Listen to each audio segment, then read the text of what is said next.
The Life You Save May Be Your Own by Flannery O'Connor. A Condensation. This story takes place in the South between three people: an old woman, her daughter named Lucinelle, and Mr. Shiftlet.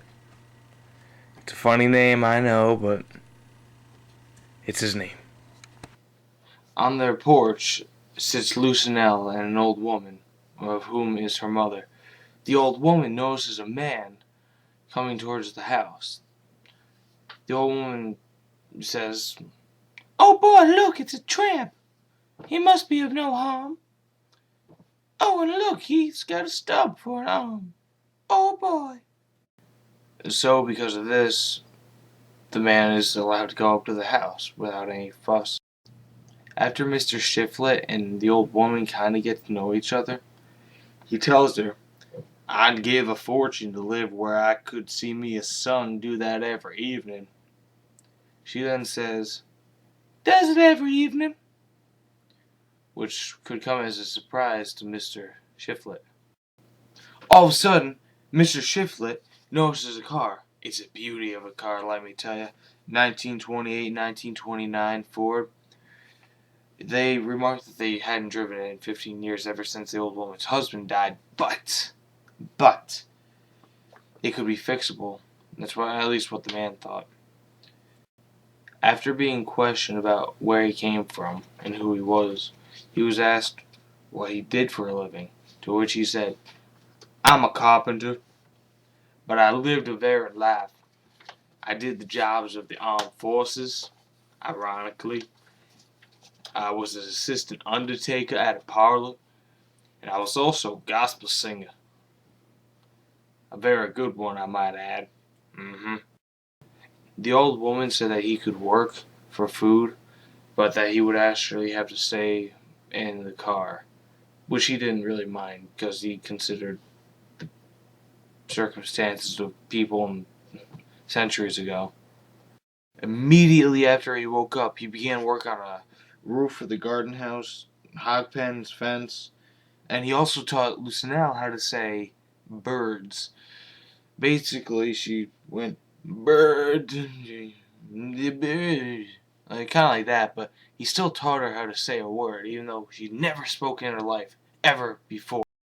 At this point, the old woman was looking at Mr. Shiflet with a ravenous obsession because she really, really, really wanted son. He went to sleep after having a conversation with the old woman about Lucinelle. After he woke up the next morning, he walked into town to get a whole bunch of parts for the car. Later that day, when he returned and started working on the car, a loud boom, shika boom, boom, bang, boom was heard in the shed. Now, this was obvious to be the car starting. Later that night, after all the car motions were settled and whatnot, the old woman asked if Mr. Shiflet wanted an innocent woman. Obviously, yeah, he said yeah. So she just kept on suggesting that Lucinelle could marry him. I mean, this is obviously like a reasonable choice for him, but not at the same time because of her condition. But he's not really much better off because he's got a stub for an arm. Now, he makes an excuse to not get married because he says he doesn't have money. The old woman continually offers money to him, but he says that it's not how he was raised. That he would need more money than she was giving him, so that he could give her a hotel room, give her good food, and just spend like a weekend with her. On that Saturday, after everything was settled and after Mr. Shiflett had actually gotten some money, they had rolled into town with freshly put on paint on the car, and they went to the Ordinary's office, and basically Lucinelle and Mr. Shiflett got married. After the marriage takes place, he drives the old woman back to her house for lunch. This honeymoon, basically, that Lucille and Mr. Shiflett are having is the first time that Lucille and the old woman have been away for 2 or more days, so naturally she's kind of nervous. Right after the old woman is dropped off for lunch at her house, Mr. Shiflett and Lucille go to a diner to celebrate marriage to a point. Now, at this diner, Lucille is sleepy, and right after she orders, she falls asleep.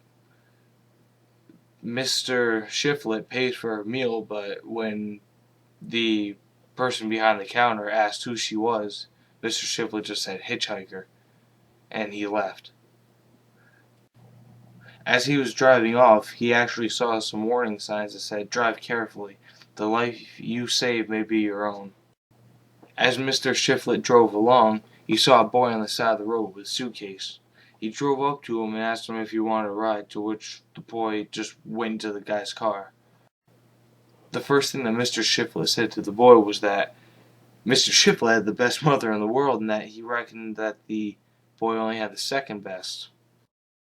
He wanted to say that she basically taught him everything. That he ruled the day that he decided that he wanted to leave his mother. The boy was very angry at Mr. Shiflett at this point. He said that Mr. Shiflett should go to the devil and that his own mother was a flea bag and that Mr. Shiflett's mother was a stinking polecat. He flung open the door and jumped out of the car with a suitcase and he landed in a ditch. Right after the boy abruptly exits the car, Mr. Shiflett notices a large storm in the distance that kind of has a cloud that resembles the boy's hat. To this storm, he responds, "O Lord, break forth and wash the slime from this earth." Which is kind of funny because he is the slime on this earth and he runs away from the storm as soon as it starts raining. The symbolism is outstanding. So ends the tale of Mr. Shiflett